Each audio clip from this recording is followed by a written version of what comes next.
안녕하세요.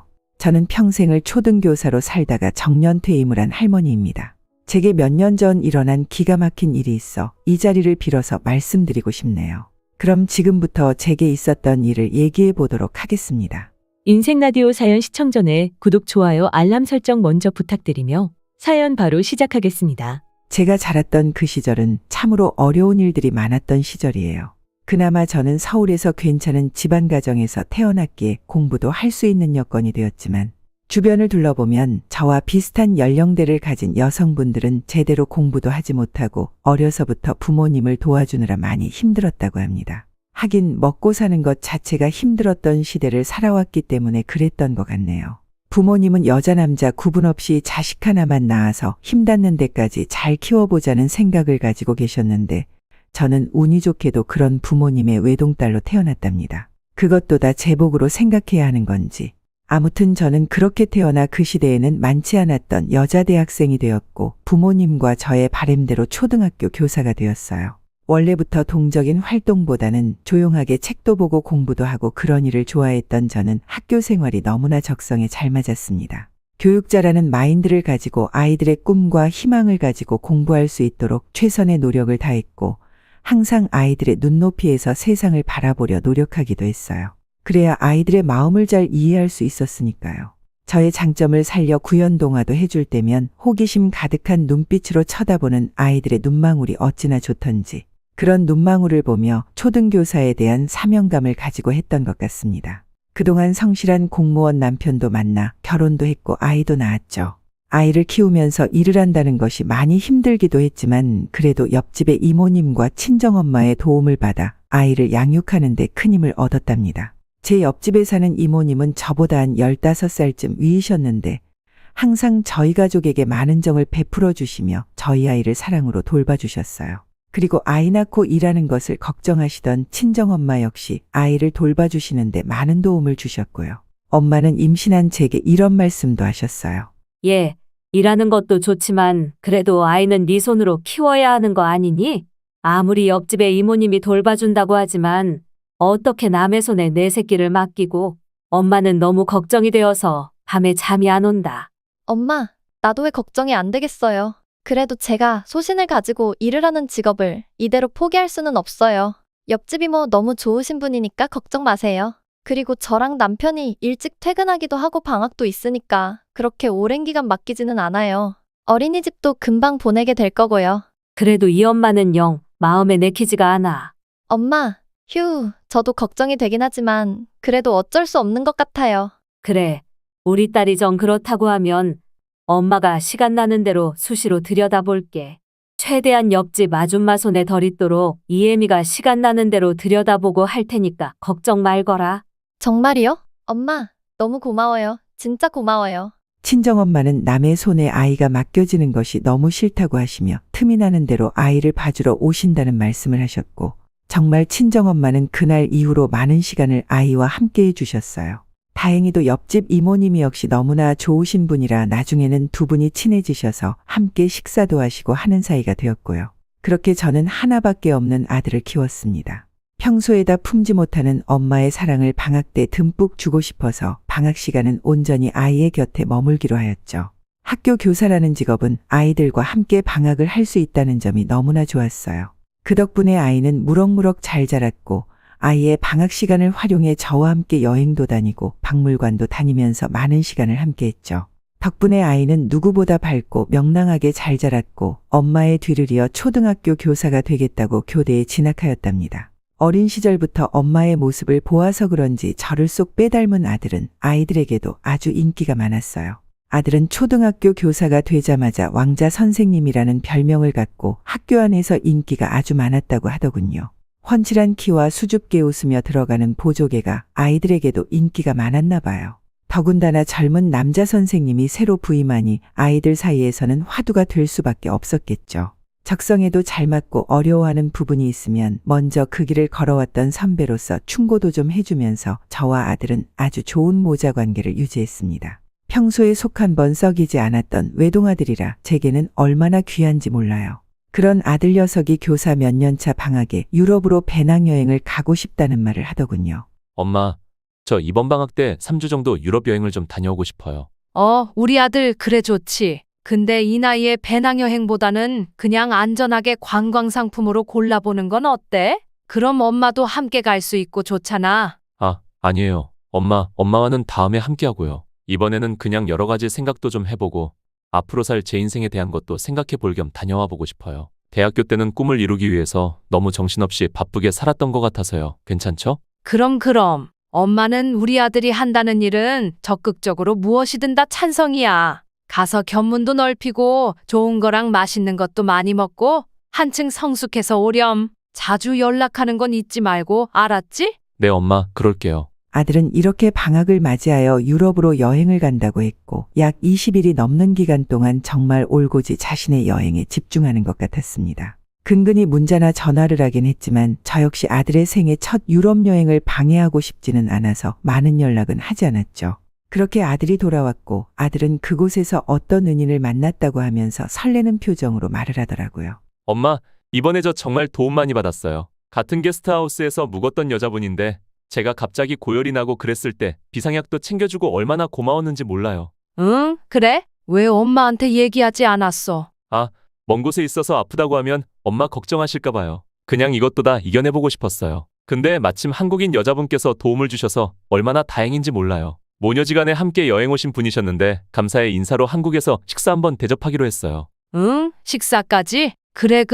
하긴 그 먼 곳에서 갑자기 아프면 힘들지. 너무 고마우신 분이네. 연락해서 꼭 은혜에 보답해. 아들은 그곳에서 자신이 아플 때 약도 챙겨주면서 자신을 돌봐준 사람이 있다며 너무 고마운 마음에 한국에 와서 식사를 대접한다고 하더군요. 저는 그저 당연히 은혜를 입은 사람에게는 감사의 표현을 하는 것이 당연하다 생각해서 많은 것을 물어보지 않고 그저 그러려니 하고 생각했습니다. 아들은 따로 나를 잡아 식사를 대접하는 것 같았고 언젠가부터 아들은 뭔가 기분 좋은 일이 있는 듯이 혼자 휘파람도 불고 노래도 웅얼거리는 일이 많아졌어요. 이런 행동에서 가장 주목할 일은 바로 여자친구라는 생각이 들었답니다. 예전에 대학생 때도 아들의 이런 기분 좋은 표정을 본 적이 있었는데 그때도 영락없이 여자친구가 생긴 상태였거든요. 나이가 30이 넘은 아들에게 좋은 여자가 생기기만을 기다렸던 저는 내심 아들의 기분 좋은 모습을 보고 설레었어요. 마치 제 일처럼 기분이 좋고 어떤 사람일지 궁금하더라고요. 아들은 아직 여자친구가 생겼다는 말도 하지 않았는데 저 혼자 그렇게 막 김칫국부터 마시고 있었답니다. 그리고 어느 날 밤에 늦은 시간까지 아들의 방에 불이 켜져 있었고 잠시 목이 말라 거실로 나왔던 저는 아들의 방에서 속삭이는 소리를 들었어요. 그러면 안 되는 줄 알면서도 아들의 사생활이 궁금했던 저는 아들 방에 가까이 다가가 귀를 살짝 대보았죠. 아니나 다를까 아들은 늦은 시간까지 통화를 하고 있었답니다. 통화 내용이 자세하게 들리지는 않았지만 무언가 달콤하게 속삭이는 듯한 말투가 예산일이 아니라고 생각이 들었어요. 저 역시도 이 상황을 많이 기다리고 있었던지라 은근히 기대를 하며 기분 좋게 방에 들어가 잠을 청했습니다. 누워서 생각했어요. 어떤 여자일까? 이왕이면 같은 직업군의 여자라면 좋겠다는 생각까지 들더군요.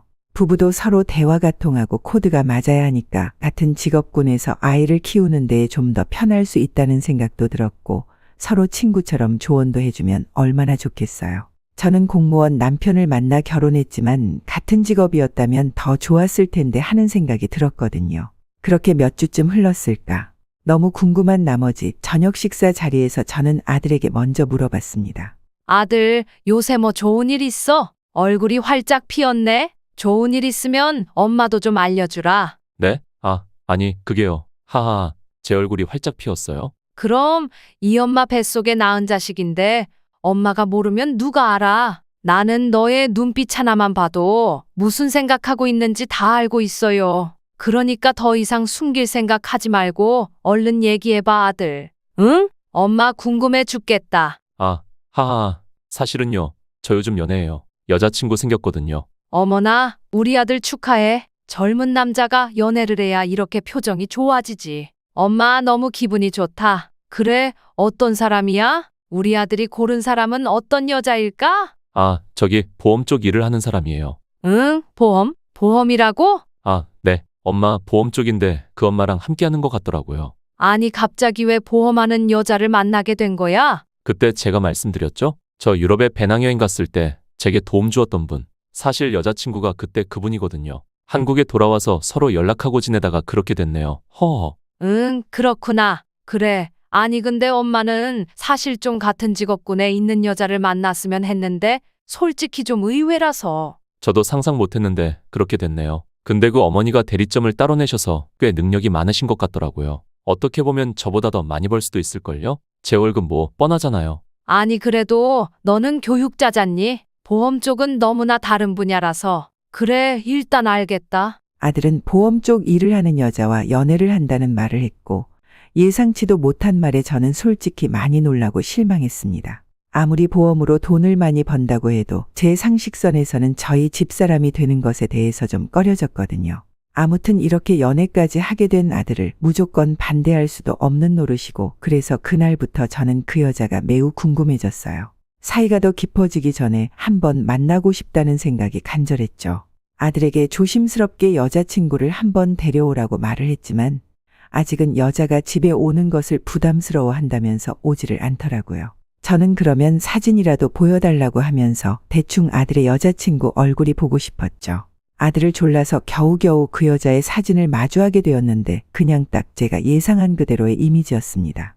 직업에 귀천이 없다고는 하지만 저는 옛날 사람이라 그런지 살짝 그 부분에 대해 반대하는 생각도 있어요. 그래도 어렵게 자신의 꿈을 위해 공부해서 초등교사가 된 직업과 보험 영업사원의 일을 하는 직업은 조금 다르다는 생각이 들거든요. 더욱이 아들의 여자친구는 대학교도 나오지 않은 상태였고 그저 고등학교 졸업하자마자 나레이터 모델 같은 것도 좀 하고 카페 알바도 하다가 보험계에 입문했다고 하더군요. 짙은 화장부터 시작해서 화려한 몸매를 가진 그녀의 사진을 보니 저는 왠지 제 아들에게 어울리지 않는다는 생각을 하게 되었습니다. 그리고 솔직히 돈이 중요하다고 생각하는 사람이라면 뭐가 아쉬워서 제 아들과 만나겠어요.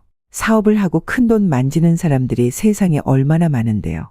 사진으로 잠깐 본 그녀의 얼굴이 계속 맴돌아 밤에 잠도 오지 않았습니다. 아들에게 슬쩍 그녀에 대해 어떻게 생각하는지 물어보았는데 아들은 그녀에게 푹 빠져 있더군요. 저기 아들은 여자친구 어때? 네? 뭐가요? 뭐가 어때요? 아니, 그냥 어떻게 생각하냐고. 아무리 그래도 네가 나이가 30이 넘었으니까 혹시. 아, 여자친구가 너무 잘해주고 저도 너무 좋아요. 여태껏 만났던 여자와는 차원이 틀리게 제가 돈도 많이 쓰고 선물도 잘해주더라고요. 성격도 화끈하고 그냥 모든 것이 좋아요. 이전에 만났던 여자친구랑 달라서 더 매력이 넘치는걸요? 아들은 그녀가 가진 장점을 쭉 나열하면서 여태껏 만났던 여자들과 다르다며 칭찬을 하더군요. 그러면서 안 그래도 제게 할 말이 있었다는 말을 하며 잠시 머뭇거리더니 아들은 이내 제게 무슨 서류 한 장을 내밀더라고요. 엄마 제가 엄마 보험 하나 들었는데 이거 한번 봐주실래요? 응, 보험을 들었다고? 엄마 거? 엄마 보험 다 있어. 아, 근데 이건 치매 간병인 보험인데요. 이거 정말 좋은 기회라고 해서 제가 엄마를 위해서 가입했어요. 나중에 사람은 어떻게 될지 모르는 거니까요. 이게 보험증권이니까 갖고 계시면 좋을 것 같아서요. 아들, 저기 있잖아. 혹시 여자친구가 보험 들어달라고 막 그러니? 아니에요. 엄마, 그게 아니라 제가 광고를 보고 너무 필요한 것 같아서 먼저 얘기해서 가입한 거예요. 그러니까 오해하지 마세요. 엄마 아셨죠? 아들은 제게 보험을 하나 들었다면서 조심스럽게 보험증권을 내밀었습니다. 저는 마치 제 아들의 여자친구의 실적 올려주기 용도로 사용되는 것은 아닌지 이상한 생각이 막 들더라고요. 솔직히 저도 예전에 주변에서 보험을 하시는 분이 있었는데 선물도 해주고 집에도 자주 놀러 오면서 친분이 조금 쌓이면 영락없이 보험 가입을 해달라면서 물고 늘어지는 사람들을 몇몇 보았답니다. 물론 보험이라는 직업이 나쁘다는 것은 절대로 아니에요. 우리의 삶 속에 꼭 필요한 것이죠. 그런데 그런 부분을 역이용하는 사람들이 있어서 마음이 좀 불편했던 적이 있었다는 것을 말씀드리는 것뿐입니다. 아무튼 그렇게 제 아들은 여자친구의 보험을 가입해주면서 연애를 지속해 나갔어요. 나중에 알게 된 것인데 제 보험뿐만 아니라 남편 것과 아들 자신의 것까지 몇 개를 더 가입해 주었더군요. 생전 그냥 공부만 하는 여자들과 연애를 해봐서 애가 너무 쑥맥이 아닌가 싶어 걱정도 되어 잔소리도 해보았지만 이미 그녀에게 홀딱 빠진 아들에게 제 말이 들릴 리가 없었습니다. 저는 너무 걱정스러운 마음에 남편에게 속마음을 털어놓았어요. 여보, 저기 우리 아들이 만나는 여자가 자기 엄마랑 보험을 하는 애라는데 나는 솔직히 좀 걱정이 돼서요. 응? 뭐가 그렇게 걱정이 돼? 아니, 우리 아들 생전 공부만 하고 그런 순진한 애인데 왠지 여자친구에게 홀려서 그러는 것 같기도 하고 보험 일하는 사람들 말빨 알잖아요. 나이도 꽤 있는데 이러다가 결혼이라도 한다고 하면 어쩔까 싶고 휴 걱정이 이만저만이 아니에요. 에이, 당신이 너무 예민한 거 아니야? 얼마 전에 정년퇴임까지 해서 더 마음이 허해서 그런가 보네. 우리 아들이 그렇게 멍청하고 그런 애는 아니잖소. 똑부러지게 자기 할 일 잘하는 놈이니까 그냥 두고 봅세. 아들의 연애사까지 참견하면 아들이랑 오히려 사이가 멀어질 것 같은데 걱정 그만합시다. 당신 마음이 요새 허하니까 차라리 다른 취미 생활을 좀 가져보면서 시간을 보내는 게 좋을 것 같네. 남편은 제가 얼마 전에 정년퇴임을 하고 너무 마음이 허한 상태라서 그렇다고 하더군요. 그러면서 저만을 위한 취미 생활을 하면서 정신을 다른 곳에 좀 돌리라고 충고까지 해주었습니다. 하긴 제가 평생 일을 해와서 그런지 하루 종일 무료한 시간들을 보내면 별의별 생각이 다 들기도 하거든요. 남편의 말을 들으니 그것도 일리가 있다 싶어서 저는 다른 취미 생활을 알아보기로 했답니다. 남편 역시 퇴임을 한 후에 친구의 사업장에 나가 일을 도와주고 도서관에 가서 책도 보면서 하루를 보냈거든요. 작은 돈도 벌면서 시간도 때울 수 있으니 얼마나 좋은지 모른다며 제게 추천을 해주었으니 저도 분명히 효과가 있을 것이라 생각했어요.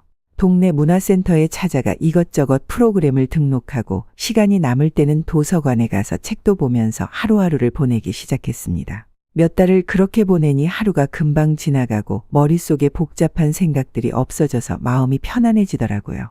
젊을 때는 정말 열심히 애 키우며 돈 벌고 살림하느라 정신이 하나도 없다가 다들 이렇게 늙어가는구나 싶고 이게 또 인생이구나 싶으면서 저는 서서히 적응해 나가고 있었습니다. 그러던 어느 날이었어요. 갑자기 아들 녀석이 할 말 있다고 하면서 저희 부부를 고급 레스토랑으로 부르더군요. 특별한 날도 아닌데 무슨 말일까 하는 마음에 그저 남편과 함께 레스토랑으로 향했어요. 그리고 그곳에는 제 아들과 함께 아들의 여자친구가 저희를 기다리고 있었습니다. 사진으로만 보아오던 그녀를 처음 본 그날을 저는 아직도 생생히 기억하고 있어요.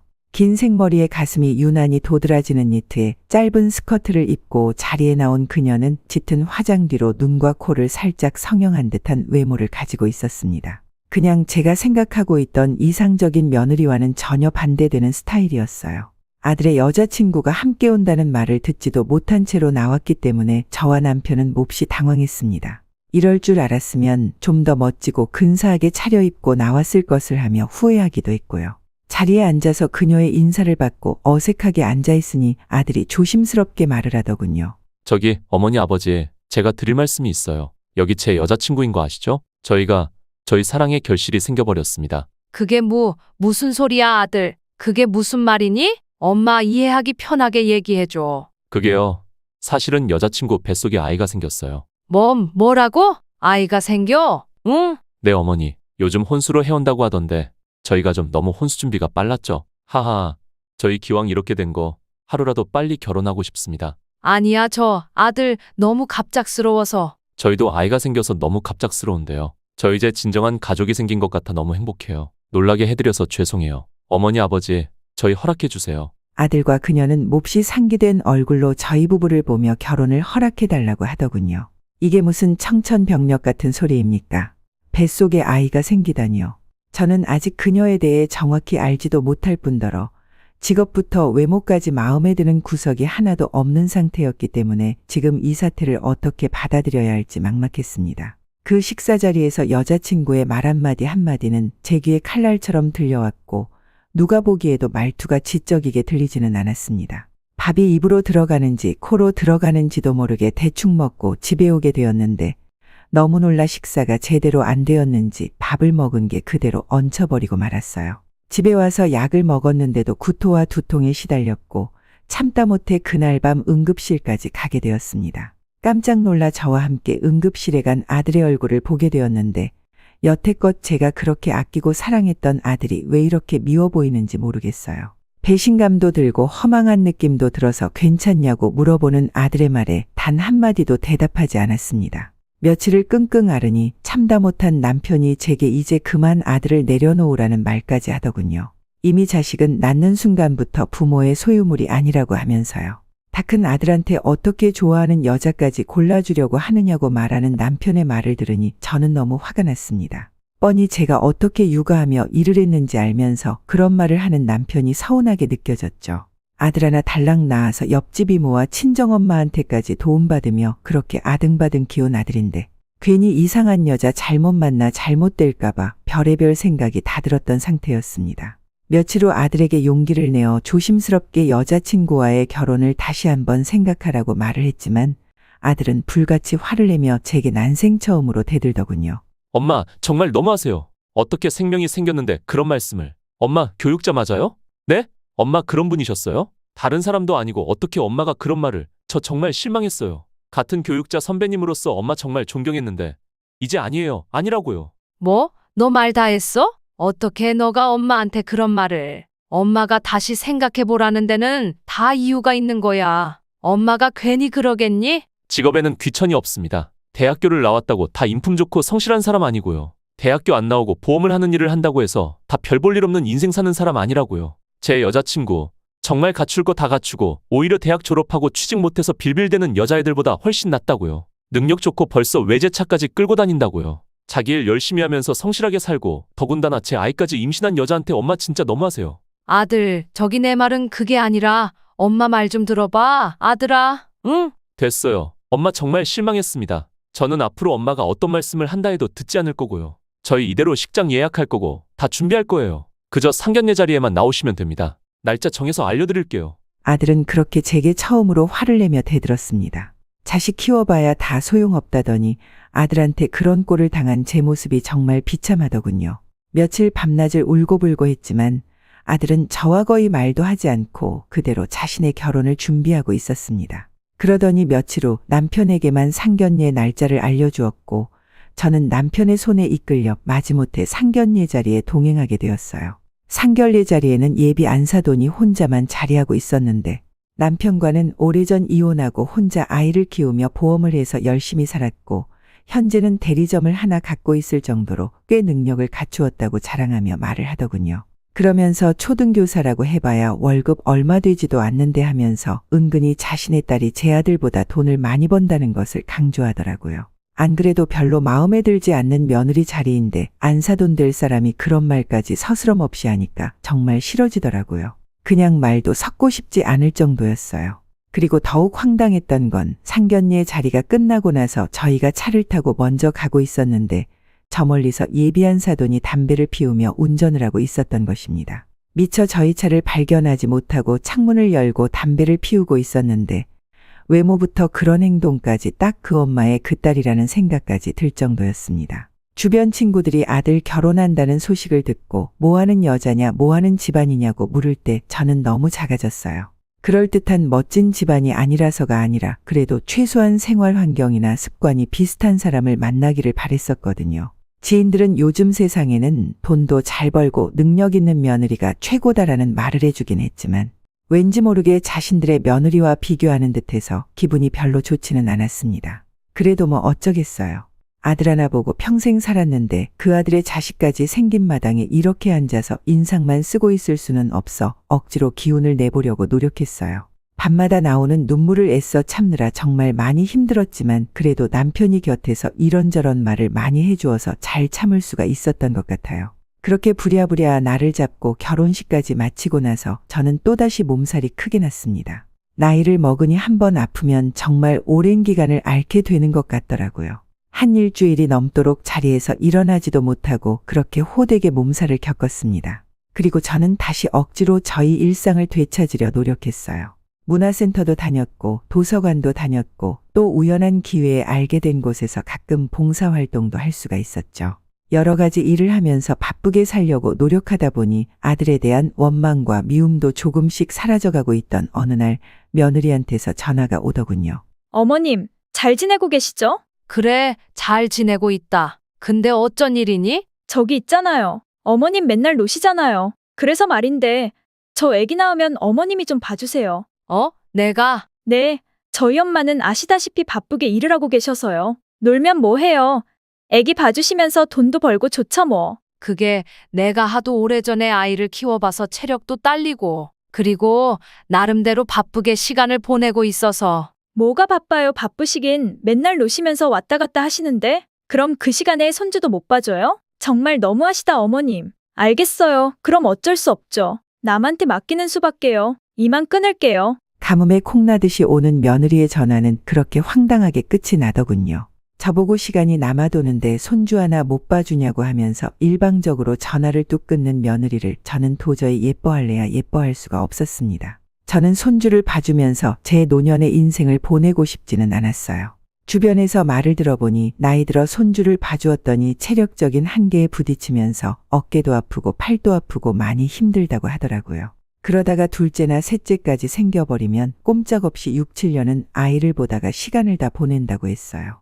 그러면서 절대로 애초에 손주를 봐주지 않는다고 하는 게 제일 좋은 것이라는 말까지 들은 상태라서 저는 손주를 봐주는 것에 대해 반대의 입장을 가지고 있는 상태였습니다. 한 달 후쯤 손주가 태어났고 며느리는 산후조리를 잘해야 한다면서 남편의 한 달 월급을 다 통틀어 산후조리 비용으로 쓰더니 집안에 24시간 도우미 이모까지 쓰면서 자신은 손 하나 까딱하지 않더라고요. 한 3개월쯤 지났는데도 여전히 산후조리가 다 되지 않았다면서 도우미 이모를 24시간 쓰고 있는 모습을 보니 아들 월급이 고스란히 다 들여도 모자랄 판이겠더라고요. 인건비가 워낙에 비싸서 하루 종일 입주해 있는 도우미를 쓰려면 최소한 250만 원 이상의 돈을 들여야 하는데 며느리도 일을 하지 않고 쉬고 있는 상태로 계속해서 그런 생활을 하다가는 미래가 보이지 않겠다 싶었어요. 그래서 하루 날을 잡아 손주의 예쁜 옷을 사가지고 아들 집에 들렀죠. 집 앞에서 배를 누르려고 하는데 아이가 우는 소리가 심하게 들리길래 황급히 문을 두드렸어요. 얘야, 문 열어라. 애가 왜 이렇게 우니? 응? 얼른 문 열어라. 배를 누르고 문을 두드려도 한참 후에나 문이 열렸는데 집 안으로 들어가 보니 며느리는 온데간데 없고 도우미 이모만 홀로 아이를 보고 있더라고요. 안에서 무슨 일이 있었는지 물어도 그저 아이가 배가 고파서 그랬다고만 말을 하니 제가 더 이상 말을 할 수가 없었습니다. 집안 꼬라지를 보니 이것저것 물건들이 어질러져 있고 설거지통에 우유병도 제대로 씻지 않고 그대로 담가놓고 식탁 위에는 누가 먹었는지 고기 구워 먹은 불판이 널브러져 있더군요. 아이고, 이모님, 이거 혹시 누가 드신 거예요? 제가 먹었는데요. 하도 배가 고파서 고기 좀 구워 먹었는데 뭐 잘못됐나요? 아니, 잘못됐다는 게 아니라요. 우리 며느리는 어디에 있어요? 사모님이요? 사모님 나갔죠. 아침에 애기 아빠 나가고 나서 항상 나갔다가 오후에나 들어와요. 네? 아니, 애 낳고 산후조리 해야 한다고 아무것도 안 하고 놀던 애가 어디를. 그야 나도 모르죠. 아주 아가씨처럼 화장 싹 하고 하이힐 신고 다니는걸요? 산후조리는 무슨. 도우미 이모의 말을 들으니 며느리는 아들이 출근을 하자마자 밖에 나갔다가 오후 늦게나 되어서 집에 들어온다고 하더군요. 어디를 그렇게 쏘다니는지 하루도 집에 붙어 있는 날이 없다고 했습니다. 도우미 이모나 며느리나 하는 꼬라지가 너무 마음에 들지 않아 저는 그만 충동적으로 도우미 이모에게 이번 주까지만 일을 하고 나오지 말라고 말을 해버렸어요. 그 큰돈을 받고 애를 엄청 울리고 있는 동안 자기 혼자 고기를 구워 먹고 있었다는 사실에 너무 짜증이 났거든요. 젖병도 제대로 소독을 하는 건지 안 하는 건지 설거지통에 다른 설거지랑 같이 담겨져 있고 아주 가관도 아니었죠. 제가 조금 희생을 하고 잠시 아이를 봐주면 며느리도 집에 잘 붙어 있고 아이도 정서적으로 안정되게 키울 수 있을 것이란 생각이 들었던 것 같아요. 저희 친정엄마가 그렇게 저를 도와주셨던 것처럼 말이에요. 그렇게 얼떨결에 도우미 이모에게 그런 말을 하고 나서 저는 그 다음 주부터 바로 아들의 집에 드나들기 시작했어요. 그저 손주가 안타깝고 그래서 시작한 일인데 생각한 것보다 아이를 키우는 것이 여간 힘든 것이 아니더군요. 너무 오래돼서 그런지 우는 아이를 달래는 일조차 처음에는 너무 힘이 들었습니다. 그래도 제 핏줄이다 보니 팔이 부러지는 한이 있어도 안아주고 싶은 마음이 생기더라고요. 할머니가 된 저희 육아가 이렇게 갑자기 시작되어 버렸고 며느리는 제가 아이를 봐준다고 하니 자신도 일을 시작한다고 했습니다. 그러면서 제게 아이를 키우면서 지켜야 할 목록을 적은 종이를 주었고 우는 아이 사탕으로 달래지 않기 등 여러 가지가 적혀 있었어요. 맞춤법도 틀려가며 삐뚤하게 적은 며느리의 글씨를 보며 한숨이 절로 나왔지만 차마 그 말까지는 하지 못했습니다. 짙은 화장에 짧은 스커트를 입고 며느리는 아가씨처럼 행색을 하고 출근을 했고 주로 아들이 먼저 퇴근하기 전까지 며느리는 집에 오지 않았습니다. 아들이 퇴근을 하고 오면 저는 얼른 아들밥을 차려주었고 피곤해서 그런지 점점 까칠해지는 아들의 얼굴을 보고는 마음이 좋지 않았어요. 아들, 요즘 힘들어? 응? 얼굴이 왜 이렇게 까칠해? 살도 좀 빠진 것 같고. 아니야, 엄마. 아기가 밤에 잠을 안 자서 아무래도 푹 자지는 못하지. 애미는 뭐하고 밤에 너가 애기다 보니 번갈아서 보고 그래야지. 아, 그렇게 하지. 걱정하지 마요, 엄마. 요즘 운동도 잘 못하고 그래서 그런 거니까. 엄마는 늘 우리 아들 걱정뿐이야. 아들, 혹시 힘든 거 있으면 엄마가 도와줄 테니까 꼭 말해. 숨기지 말고. 알았어요. 내 걱정 말고 아기 보느라 많이 지친 엄마 몸 좀 생각해요. 아셨죠? 아들과의 대화를 주고받으며 저녁 밥상까지 다 치워도 며느리는 좀처럼 집에 오지 않았습니다. 아들이 피곤할 것 같아 제가 밤에 자고 간다고 말을 해도 아들은 그저 괜찮다고 하며 저를 택시 태워 보내주었어요. 그리고 아침에도 며느리 얼굴을 못 볼 때가 굉장히 많았었는데 중요한 회의가 있어서 일찍 출근했다고 아들이 대신 변명을 해주더군요. 중요한 회의가 이렇게나 자주 있을까 싶어 며느리가 의심되기도 했지만 저의 쓸데없는 말로 괜히 아들만 힘들게 할까봐 저는 그렇게 아무 말하지 않고 있었습니다. 그렇게 시간이 흘러 아이는 어느덧 3살이 되었고 남자아이다 보니 활동성이 정말 남달랐죠. 하루 종일 어찌 그렇게 에너지가 나오는지 놀이터도 갔다 오고 동네 마트도 갔다 와도 이 녀석의 에너지는 좀처럼 사그라들지 않았죠. 그리고 누구 닮아서 그러는지 한 번 때를 쓰면 멈추질 않아서 애를 먹은 적도 한두 번이 아니었습니다. 며느리는 자주 연락이 되지 않는 일이 많아 올고지 저 혼자 어르고 달래고 할 수밖에 없었죠. 그러던 어느 날 예상치 못한 사건이 벌어지고 말았습니다. 손주가 하도 울고불고 떼를 쓰기 시작해서 제가 막대 사탕 하나를 물려주었어요. 며느리가 아이가 올 때 사탕 주면서 달래지 말라고 했었지만 애가 막무가내로 투정을 부릴 때면 할머니로서 어떻게 할 수 있는 일이 없었기에 어쩔 수 없이 간간히 그렇게 울음을 달래주었죠. 그런데 그 순간 전화벨이 울리는 겁니다. 생전 전화도 잘 안 하는 며느리가 웬일인지 전화를 걸었는데 전화를 받자마자 제게 막 소리를 쳤어요. 어머님, 제가 말했잖아요. 사탕 먹이지 말라니까요. 제 말이 그렇게 우스우세요? 네? 응? 아니, 네가 그걸 어떻게 알고. 정말 보자 하니까. 그렇게 지적이고 교양 있으신 분이 운다고 사탕으로 달래고 막 그러는 거예요? 돈을 받고 있으면 돈값을 해야 될 거 아니에요. 뭐라고? 애미 너 지금 뭐라고 했냐? 너 지금 말이면 다니? 저 지금 들어가니까 들어가서 얘기해요. 아씨, 짜증나. 손주에게 사탕을 준 걸 어찌 알고 불이 나게 며느리는 집으로 달려온다고 하더군요. 차마 듣지 못할 말을 전화로 들은 상태라 저는 너무 어이가 없고 황당해서 소파에 우두커니 앉아 있었습니다. 그리고 뭔가 이상한 느낌이 들어서 거실 곳곳을 살펴보았죠. 아이에게 사탕을 준 걸 분명히 알고 전화를 한 게 이상했거든요. 아니나 다를까 저쪽 에어컨 위를 살펴보니 작은 홈 CCTV가 설치되어 있더군요. 너무 기가 막히고 황당해서 말이 나오지 않았습니다. 어찌 제게 말도 하지 않고 집안에 CCTV를 설치해 둔답니까? 기가 막히고 황당해 있는데 잠시 후 며느리가 집에 왔습니다. 그리고는 제게 폭풍처럼 잔소리를 늘어놓기 시작했죠. 진짜 참다 얘기하는데요. 정말 돈 주기 아까워요. 알아요? 피 같은 돈 내서 사람을 썼으면 제대로 일을 하셔야죠. 뭐야? 유식한 척은 혼자 다 하더니 결국 애를 이런 식으로 교육하다니. 정말 꼴불견 집안이네. 너 지금 뭐라고 그랬니? 인연이 정말 시어미한테 못하는 말이. 2년? 지금 2년이라고 했어? 살림도 제대로 못하는 년이 꼴의 시험이라고 들어앉아서는 돈만 꼬박꼬박 받아 처먹고 며느리 잔소리나 하면서 의심이나 하는 꼬라지하고는 진짜 배운 년들은 다 이딴 식이에요? 짜증나 죽겠네 정말. 어머, 내가 정말 아이고 혈압아. 배운 년, 유식한 년들이 다 한다니까. 그렇게 사탕 주지 말라고 했잖아요. 버릇된다고. 도대체 얼마나 더 참아야 돼? 몇 번째야 도대체 왜 이렇게 무식하게 말귀를 못 알아들어요? 며느리가 제게 말도 안 되는 쌍소리를 하는 동안 아들은 어느새 퇴근해서 집안에 들어왔더군요. 그러고는 며느리의 뺨을 아주 세게 내리쳤습니다. 이거 뭐야? 너 뭐야? 아이씨, 네가 왜 때려? 정신 차려 너 정말. 내가 진짜 어디까지 너를 참아줘야 되냐. 하다 못해. 이제는 우리 엄마한테 이런 행동을 해. 뭐? 내가 어쨌다고? 내가 뭘 어쨌다고 그래? 그렇다고 사람을 때려? 어디 더 때려봐. 때려보라고. 경찰에 가서 바로 신고해버릴 테니까. 아주 교사라는 연놈들이 잘한다. 사람 패고. 이성을 잃고 소리를 지르며 발광하는 며느리를 향해 아들은 또 한 대의 뺨을 때렸습니다. 그리고는 서류 봉투에 있던 이혼 서류를 꺼내더군요. 저는 아수라장이 된 이 상황이 너무 혼란스러워 온몸을 벌벌 떨며 소파에 그대로 주저앉아 있었어요. 아들은 그 며느리에게 그 서류를 던지고는 제게 와서 물을 한 잔 건네주었습니다.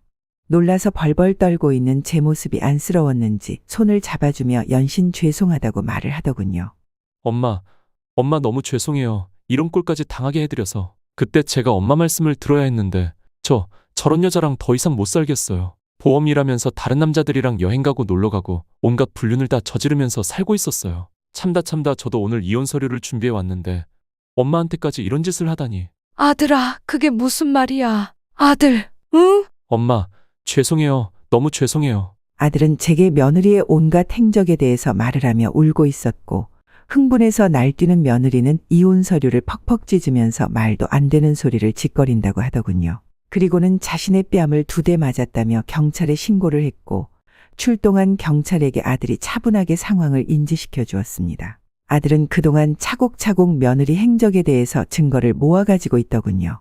술에 취해 밤늦게 들어와서 자고 있는 며느리의 차량 블랙박스에 녹화되어 있던 영상도 가지고 있었고 이미 이혼 전문 변호사와의 상담도 완료해 놓은 상태라고 했습니다.